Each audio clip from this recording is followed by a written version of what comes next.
This is the Power 98.7 podcast. Now we're talking. Subscribe to Power 98.7 podcasts in iTunes or wherever you get your podcasts. There's more on power987.co.za. It's a Tuesday, it's Power Lunch, it's Power 98.7. So lovely to have some time with you this afternoon. And we're about to talk about, again, a topic that is so important to talk about because it is leading us into jobs of the future. So if we are trying to have a grasp of what to give to our kids in terms of options, even give to ourselves in terms of keeping up. Because I never want to not know what things mean. I want to know what they all mean and how they work and see how they do exactly the sequencing that they need to do. So this is why we do this on a Tuesday. It's called Tech Tuesday. Welcome to it. Tech Tuesday. So we're talking about a very interesting one here today, polyfunctional robotics. It's a evolving multiple discipline set of machines, right, that don't have a single purpose. Obviously, poly means that they have several functions, and they're changing the game by performing multiple tasks across various industries. So unlike traditional robots designed for one specific function, these AI-driven systems can adapt to different environments, making them indispensable in the fields like healthcare, manufacturing, agriculture, even disaster response. This is very important. So if you imagine a robot that will not only be able to assist in surgery, but then will also be able to collate and analyze that medical data, or in a different industry altogether can pick fruit on a farm, but then later assemble products in a factory. I mean, this is amazing stuff that is out there at the moment, and soon will be on our shores in a much more accessible way as we explore polyfunctional robots, enhancing efficiency, reducing costs, and transforming industries. We've got you here as artificial intelligence expert on my screen, but I always love more human-centered AI advocate. Johan Steyn, it's lovely to talk to you. Welcome. Pabi, it's always a great pleasure. Thank you. Okay, so in the world of, say, the 80s and 90s in the movies, there were robots, and the robots were going to come and it was always a fight with the robots, humans versus robots. But tell me about what robotics and robots exist right now so we can just paint a picture of what actually we're in right now. It's a great question, and I want to talk about what we call the cyber physical world. Okay.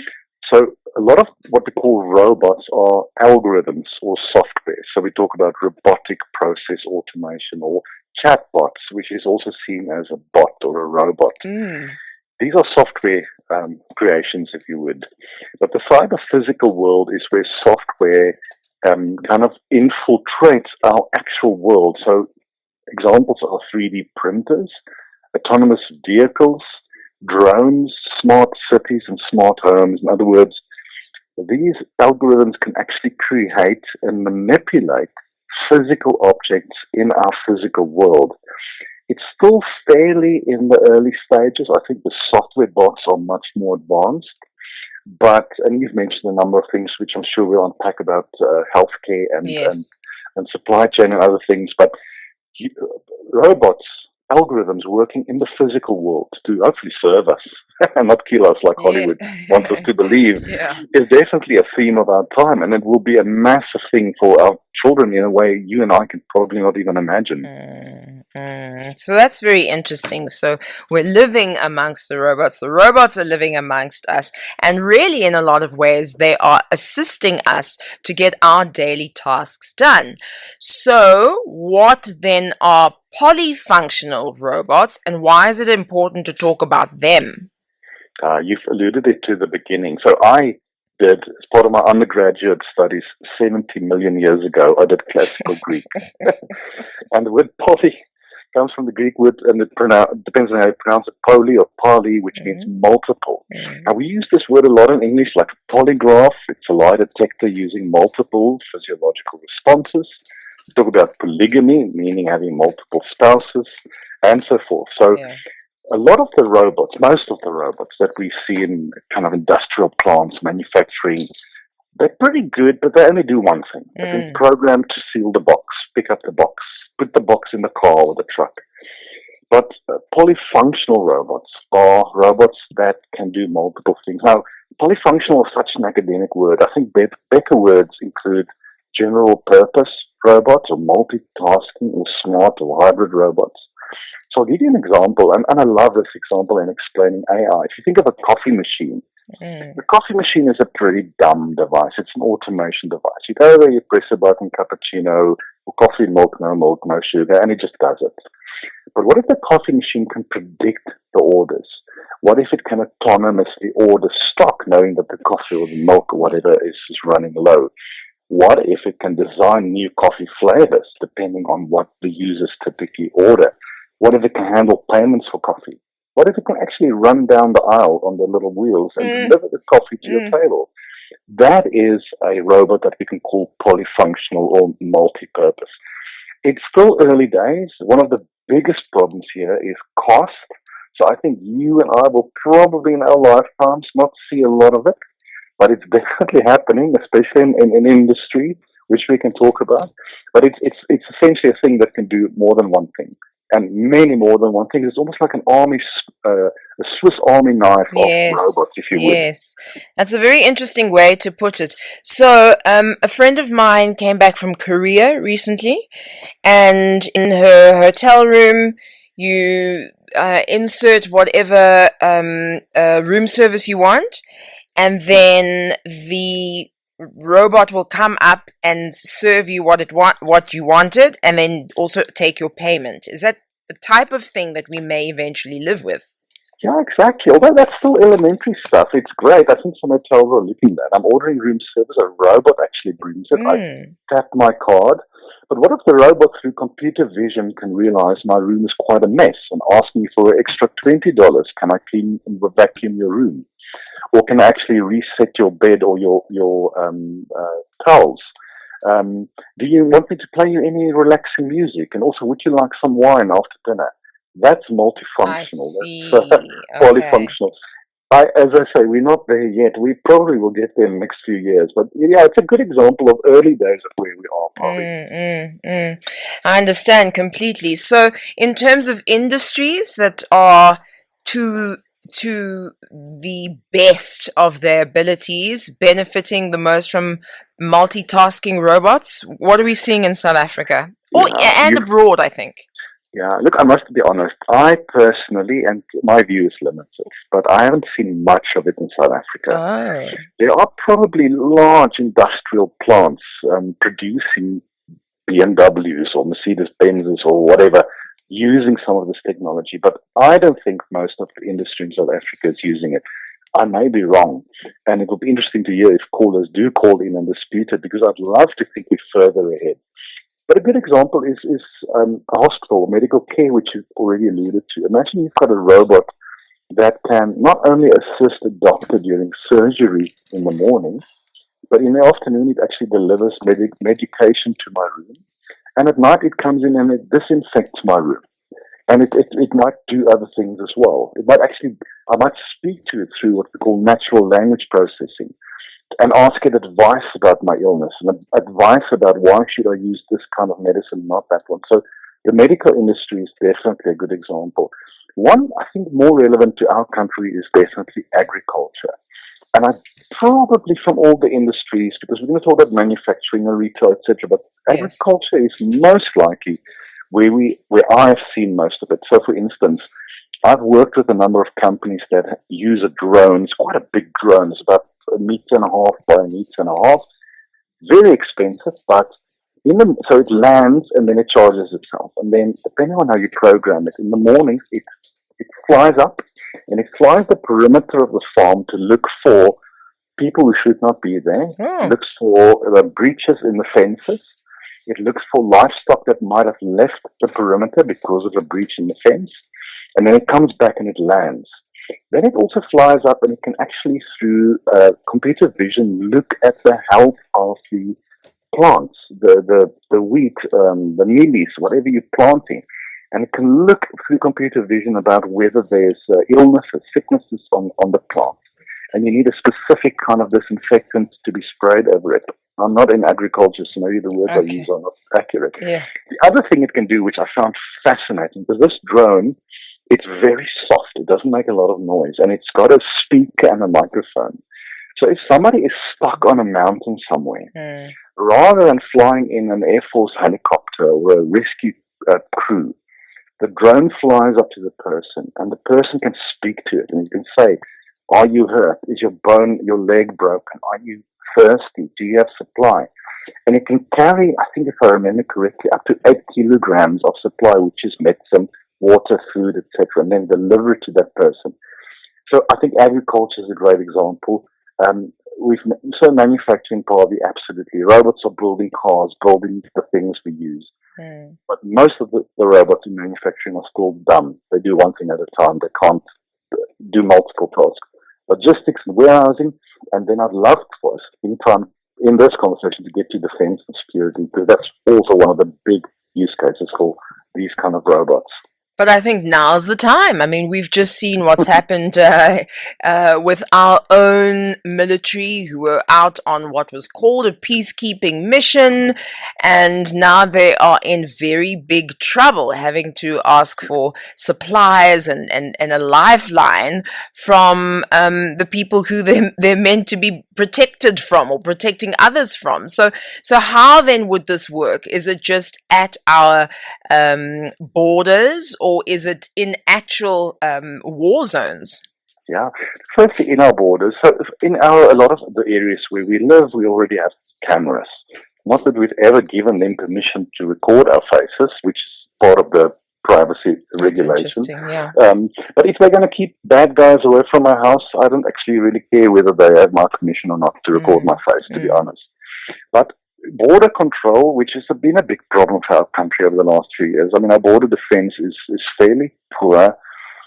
We don't have the infrastructure, and we can definitely use the likes of drones and other technology to see if people, especially people with weapons, are trying to or crossing the border. Yeah.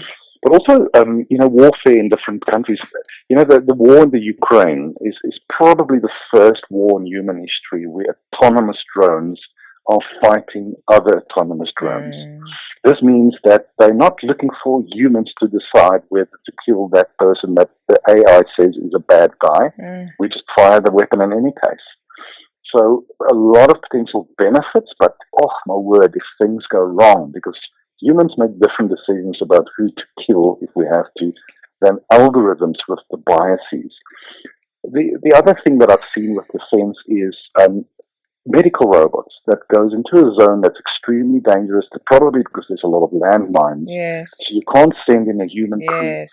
And they go to that injured soldier or person. They can do some initial assessment about the injuries. I've also seen robots doing entry-level surgery on soldiers. Fascinating. Now, here's the question. I'm a parent. I don't know if I want a robot to operate on my kid.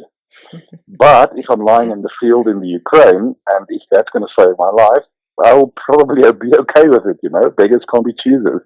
I do understand. It's about circumstances. It's about how far the technology has developed. But then it's also about ethics, isn't it? Because if you're saying that drone in the Ukraine is almost indiscriminate because of, it doesn't really have a fighter pilot behind it. And similar to the story that you're mentioning, getting operated on, who chooses? Who's on whose side? Who makes the decisions? Yeah, it's automated decisioning is already being used by our banks on a lower level. So if I need an increase in my overdraft, it's probably not a human making the decision. It's an algorithm. For a loan, for a home loan, etc. A lot of it is automated already. But when it comes to my health and health of my child or the health of somebody I know that's lying in a field somewhere and a drone is going there. The big problem that we've been talking about for years, it's still a problem, is biases. So what if the drone looks at the person lying there in the field, Yes. and because it's a he and not a she, Yes. or it's an African and not a European, or Caucasian, etc., then depending on how it's been programmed, or say there's like 4 people lying in the field, Yeah. and 3 of them are African, 1 is Caucasian, which will it give priority to? If it's built in the West, it will probably give priority to the Caucasian person. So the topics around biases and ethics is becoming more and more important, especially as these devices are becoming more and more part of our lives. The number you can dial is 0861987000. You can talk to us about polyfunctional robots. It's an exciting way of thinking about the multitasking capabilities that technology has brought us into. And so far, we've done a bit of an explanation about what polyfunctional robots are. They do keep coming up in different industries. So, of course, you keep explaining to us, right, Johan, how the different industries are affected by it. And then, of course, we've got to talk about the role of AI and machine learning in these polyfunctional robots, because that is how they work. It's their brain, isn't it? You're so right, Pabi. And again, remember what we said in the beginning. Most robots will do one thing at a time. It'll pick up a box and it'll put it on the conveyor belt or put it in the truck. But what if the box is bent? What if the box is wet? What if the box is broken? Machine learning and computer vision teaches the physical device what to do. So if the box is too broken and damaged, maybe it's best to pick it up and put it in another conveyor belt where we discard products, or where we send products to be refurbished, if you would. If the product is not that much damaged, or by rain or some sort of physical damage, maybe we can still put it on the box, because even though the box is slightly damaged, there's a good chance that the actual product in the box is not damaged.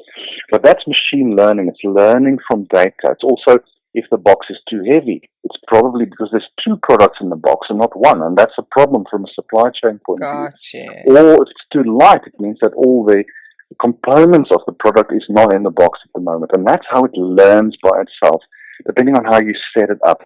And again, that comes back to polyfunctional or multifunctional robots, not just a slave that picks up, puts it on a truck, and that's what it does.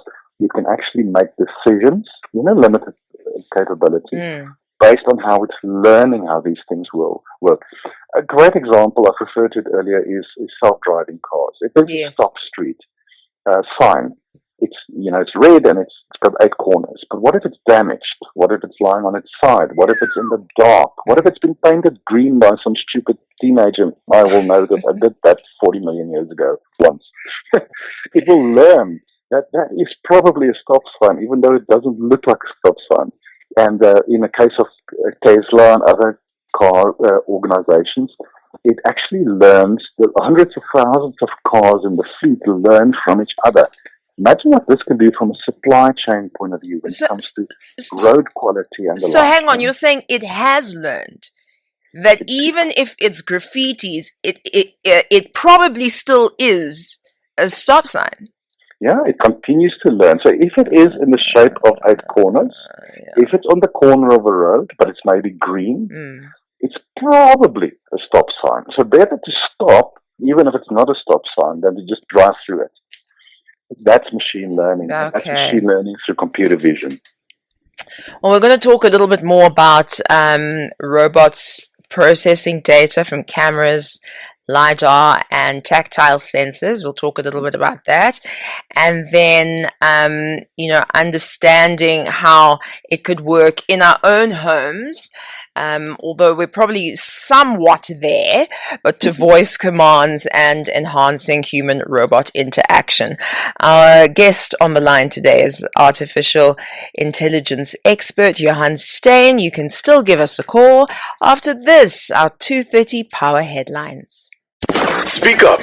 Call the power line on 0861 987 000. That indeed is the number, and we'd love to hear from you on that number. And you can also send us a WhatsApp on 0833037093 with anything you'd like to talk about with regards to polyfunctional robots, revolutionizing multiple industries with multitasking capacity and capabilities that robots have. Johan Steyn is our human-centered AI advocate on the line with us, and of course, we'd love to hear from you.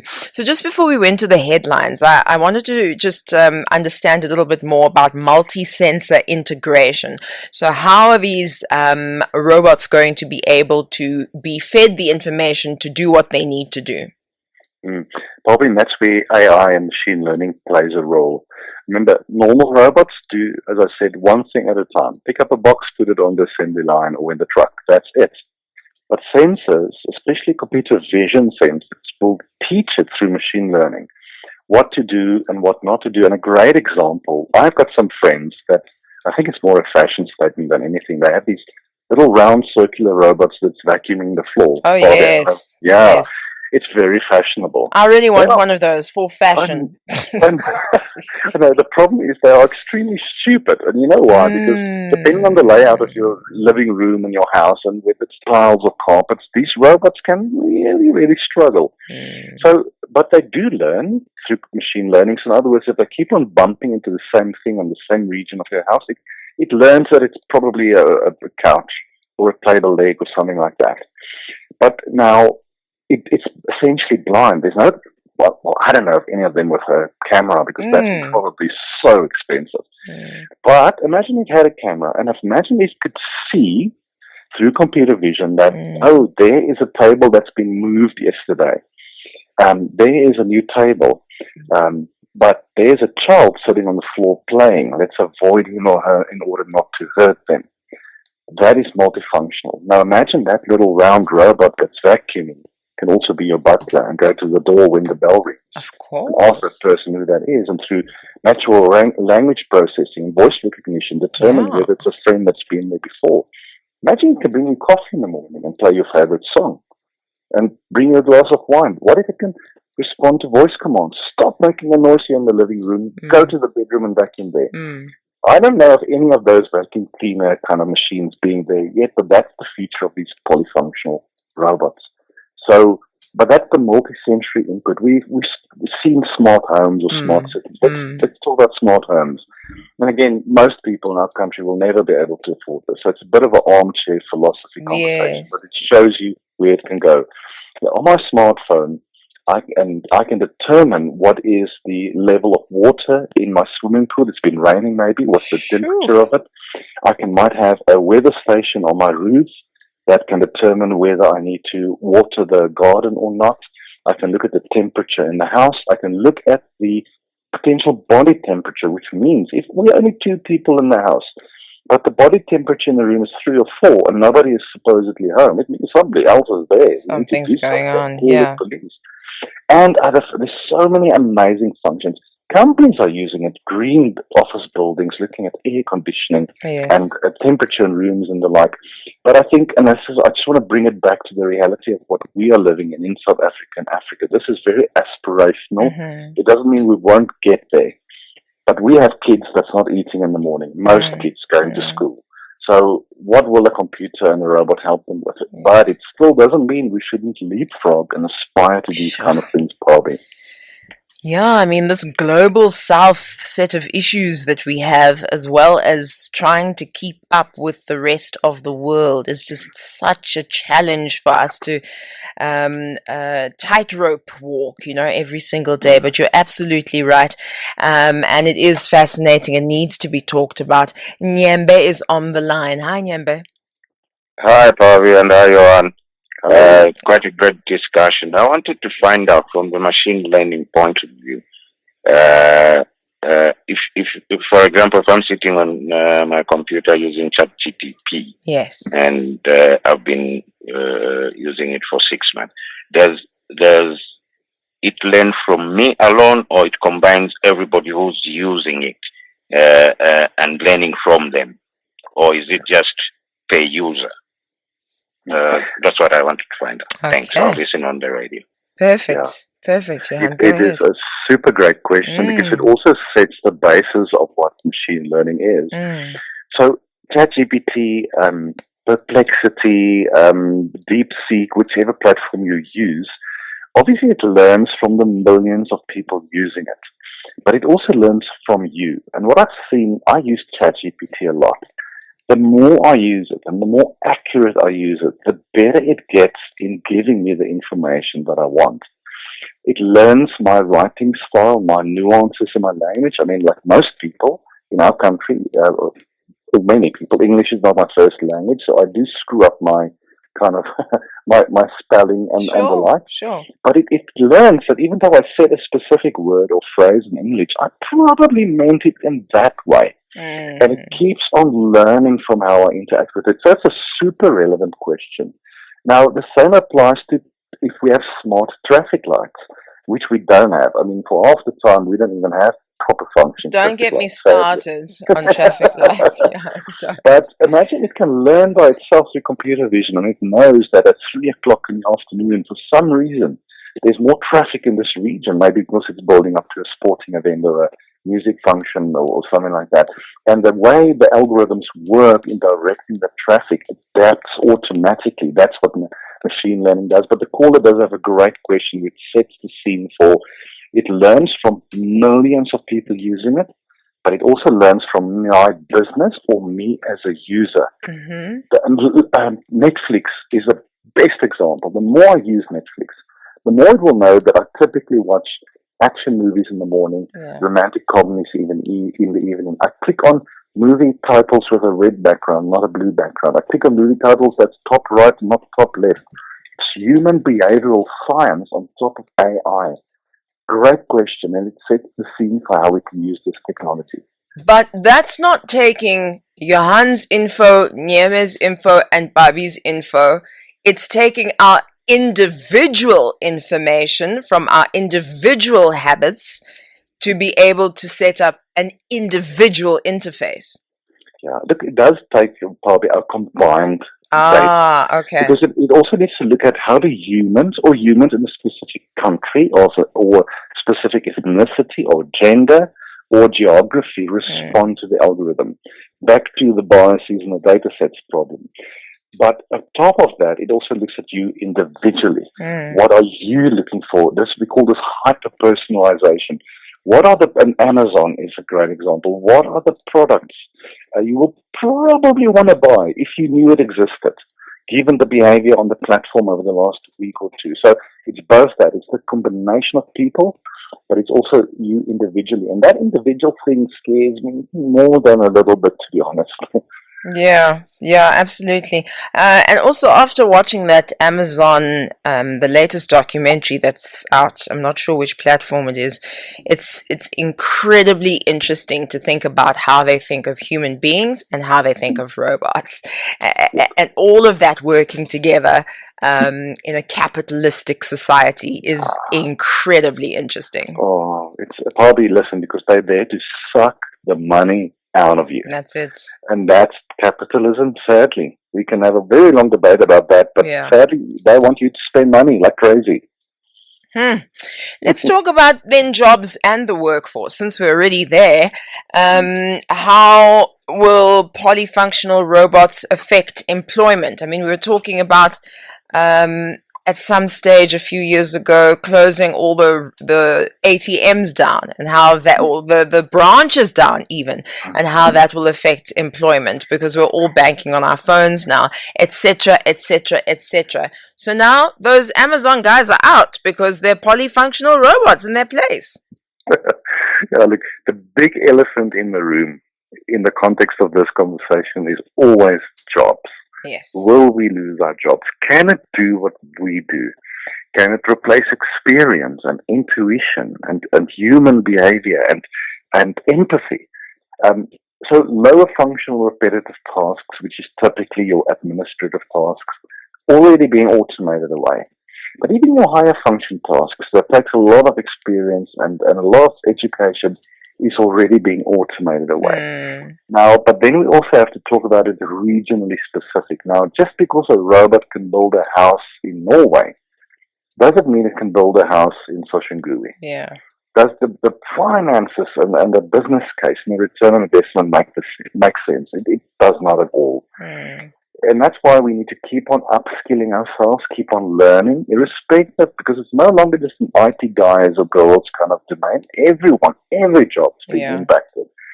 I often say, I think I might have said this in one of our previous talks, Pabi. I joke with my son, he's 11. I think one of the best paying jobs when he's an adult will be a plumber, because it's an unautomatable job.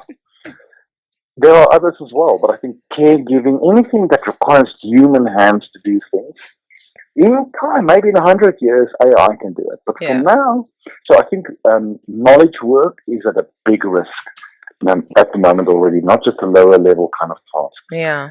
But in our context of South Africa and Africa, there is still a hell of a lot that only humans can do. It doesn't mean we shouldn't get prepared for the future just because Norway can do it or some other country.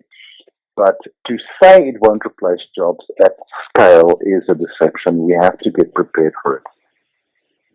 I was listening to a conversation this morning on a podcast, and this woman phoned in, and her desire was to go study politics and, how to change the world. She had one of these attitudes that, if she can just get in there and from the inside shift policy, and the psychic that they were talking to said, forget about that, because in a few years, AI is going to write all the policies. No one's going to have anything to say. It's all going to be AI. It'll all be figured out on some sort of algorithmic spectrum about who needs what and how that's going to happen. Rather go into, as you say, something that you actually do need a human to perform. Yep. Yeah, look, it's again automated decisioning, and that's the difference between AI and automation. Automation can do the job; it can process the invoice and deliver the goods. But AI can actually make decisions and make predictions. That's probably the biggest differentiation. And the decisions it makes comes back to the biases based on what does it make the decision. Okay. I don't know. Look, I'm happy if an AI decides whether I can have an overdraft increase or not. I don't want an AI to decide whether my son at 3 a.m. with a fever can go to the hospital or not. It's closer to the skin, and we are getting there where the AI will make that decision. And that's why regulation and the right kind of laws and the right kind of ethical practices are important. Whether they are applicable and enforceable is a whole other conversation. Yeah. And let's speak to Boniswa, who's on the line. Boniswa, it's nice to hear from you. How are you keeping? I'm good, Pabi, and I hope you and your guests are keeping well. Also talking about a very nice conversation, tech AI. So, recently I learned I attended a session where they teach how to use your open source apps and softwares to actually function as a robot. So basically designing a cell phone to be like your own personal robot. And that's like through the machine learning, the apps that you download, and specifically using ChatGPT. I'll probably share again when I actually have like the proof in essence, but the conversation was so nice. Teaching ChatGPT to be your broker to trade on your behalf, because generally we'd use chat for like captions, how to write an email, how to do research, get stats very quickly. So the person who was doing the presentation, he was like, if you're using AI to ask it questions, then you're not using it correctly. You need to use AI to give it instructions. You need to tell it what to do. And basically then learning how to design the device. Through a multiple, number of things that you can download, have them on your phone, and then you can include automation plus the AI. So you can automatically set up certain things to happen and then prompt the AI to perform the function and the task. And he was like, just use it to generate income. So it's up to you, so eventually I'll just keep, sharing how it works. But I think that was like a very interesting way to learn how to use simple tech in multiple functional ways.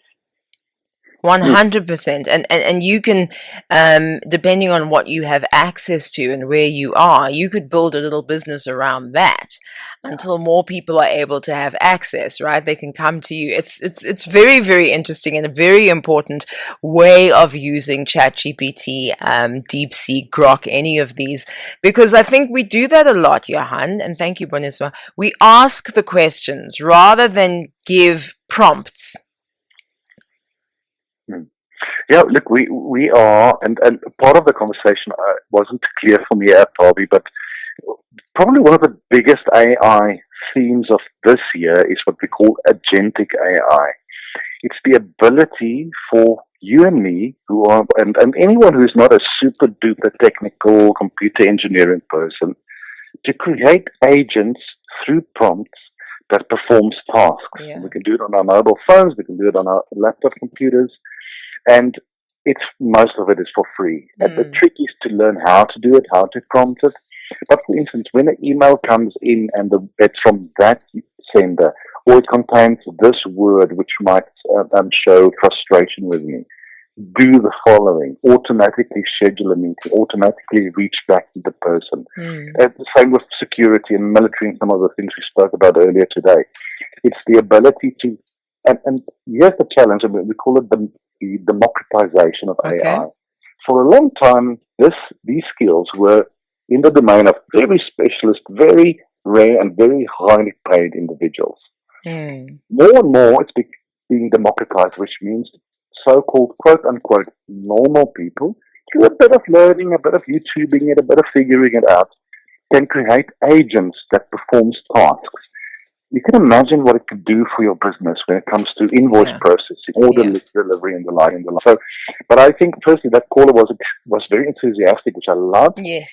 The point here is explore, experiment, play with it. Don't wait for the experts. You and I can do it these days. I can do it too, Johan?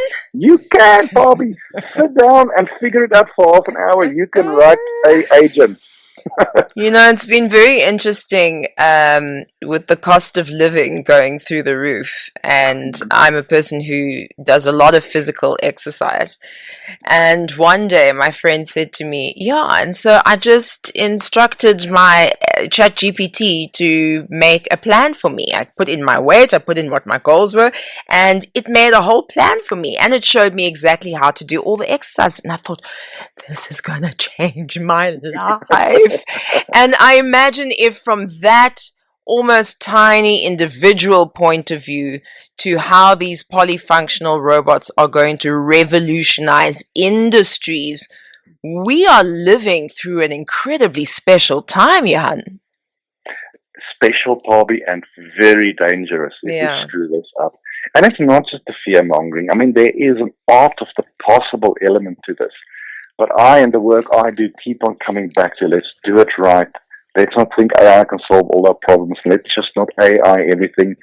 But I also want, in the context of being careful, want business leaders to imagine what can happen to their businesses if they get this right. And they can do it. You and I can do it. We don't always, sometimes, but don't always need all the experts and the consulting firms anymore. Well, let's think about then, I mean, your son's 11, mine's only 8, but we're kind of already moving them into schools that focus on robotics, right? To schools that think a little bit about what's going to happen in the future in terms of technology. So if someone was to pursue a career right now, is AI and robotics the place to be because it changes so rapidly? Or what skills and qualifications would you recommend? I think all of us, not even the kids, because a lot of our jobs are going to be roboticized eventually. So, you know, what kind of skills do you think we should be focusing on? No, it's such a great question, Pabi. Look, the days of going to college and university and studying a thing and doing it for 40 years and going on retirement, those days are long gone. The world is changing so quickly, especially with technology, that most of us will probably have 5 or 6 or 8 different careers in our lifetime. Also, if we are lucky and we don't get sick with cancer or the like, you and I will probably grow to 100 or 110. So that's a whole other retirement conversation, because I don't know from 60 or 70 years old how you're going to finance the next 40 years. Absolutely. Yeah. I think, look, I'm going to get to some of the technical things I think children should learn, but the biggest thing for me is children and students and you and I should learn to learn, because we didn't learn that in school. Where do you find information? How do you use the likes of ChatGPT and Gemini and Perplexity to find information? How do you, I took my son to the UNISA library the other day. He was amazed because it's like a cathedral of intellectualism, 8 million books.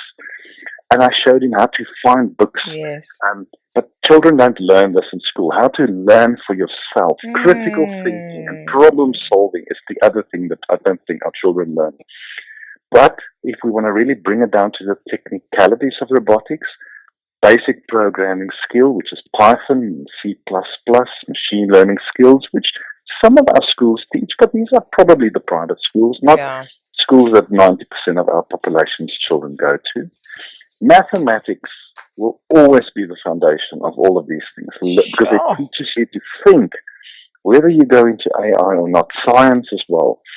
The other thing is articulation. Articulation helps you to speak, convince, win an argument, but articulation helps you to prompt. How do you ask ChatGPT for a thing? It's articulation. Right. And then lastly, I think human behavioral science, ethics, philosophy and the so-called humanities, the stuff that no one goes to study unless they want to smoke dope for 4 years and not really do much. The humanities is important. So it's a mixed bag of that, depending on people's aptitudes and where their talents lie at Pabi. But if I could give my son 2 things, it's critical thinking and learning how to learn. If he can do that, he will probably make a success of his life. That is amazing. It's the skills, right? It's the way of thinking, rather than what to think. And I think that is so extremely important. Johan, I know that you're very active on LinkedIn, and you're always doing very interesting things. So please give us your details so we can follow you. Absolutely. Look, so Johan Steyn on LinkedIn, but my website is, because all my links are there, Pabi, thanks for asking. It's AI for Business, so AIFOR business.net. And there you'll find my videos and my article, and I'm happy for anyone to ping me and ask questions, because I have a hell of a lot to learn, and I learn from people who contact me. So I encourage that. Perfect. This was a wonderful conversation, and hopefully, with what happens with our economy, we'll be able to have more and more of these polyfunctional robots in industry, yes, but also in our homes, and have more intricate conversations about what do you do when your fridge won't talk to you properly and won't make the order. So I really hope for that time to come, because it is just fascinating. Polyfunctional robots, that was our Tech Tuesday conversation today with human-centered AI advocate Johan Steyn. Thanks again for your time. You've been listening to a Power 98.7 podcast. For more podcasts, visit power987.co.za or subscribe wherever you get your podcasts.